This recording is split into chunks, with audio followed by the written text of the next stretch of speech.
Ellison, though, was coming in for some fearful treatment from Malcolm. Viv Richards picked up the tempo of the West Indian innings with shots all round the wicket, and this after England's bowlers had restricted the earlier batsmen to under 4 and over. Richards changed all that, being especially savage on Botham. Embury too found it difficult to bowl at him. And so did Ellison.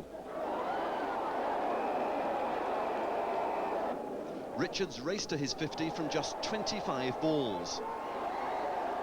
And then he continued the assault on Somerset colleague Botham, who at times seemed just a little unsure what to do next, despite plentiful advice from the crowd. But he eventually got his man, caught by Foster at long leg off another mighty blow. At the end of the innings, he had scored 82 from just 39 balls to ruin the English bowling figures, adding 117 in 9 overs with fellow Antiguan Richie Richardson.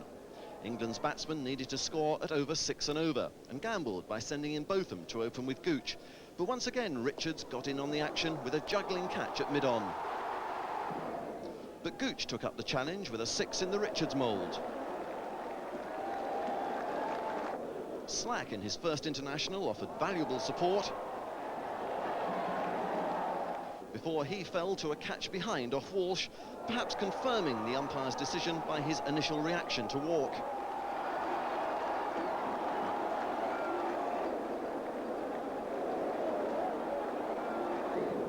England's plight worsened when Lamb fell to Garner.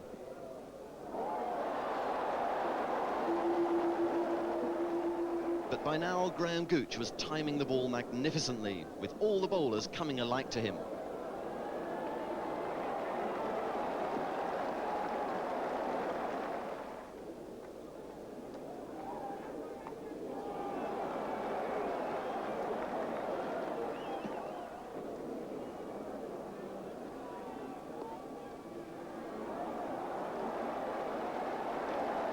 His 100 came up in the 34th over, and while he was there, victory was not impossible. The previously irresistible West Indian attack was by now looking just a little ragged.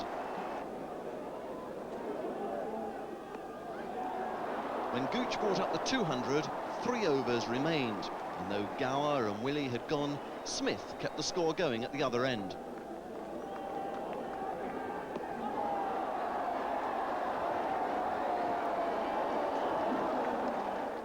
Ten runs were needed off 7 balls when Gooch dispatched Patterson for another 4. So, with 2 balls remaining, 2 runs were needed. The first came from a bye to the keeper. And so to the last ball, 1 run to win, and it came from a scrambled leg bye.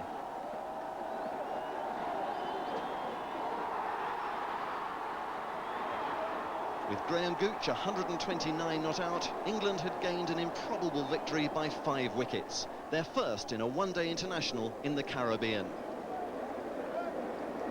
David, that was quite a match. Can't argue with that. You won't really see 3 very similar knocks as that in one match all at one time again. When did you start believing that you could possibly win it? Well, I mean, obviously this man played very well indeed throughout our innings, and we knew that the task was going to be hard. We knew that we had to keep scoring at a fair rate throughout the 37 overs.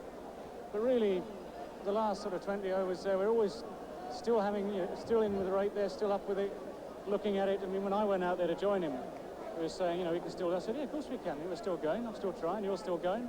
Viv Richards came in and scored more than 80 off less than 9 overs. Did you think at that point that it probably slipped away? Well, it was a fairly withering knock, as they say. It was when he hit the ball very, very hard indeed. He hit it a long, long way. And I suppose, there's a couple of times when the ball just cleared a fielder on the edge of the field, you're thinking, well, that's not going our way.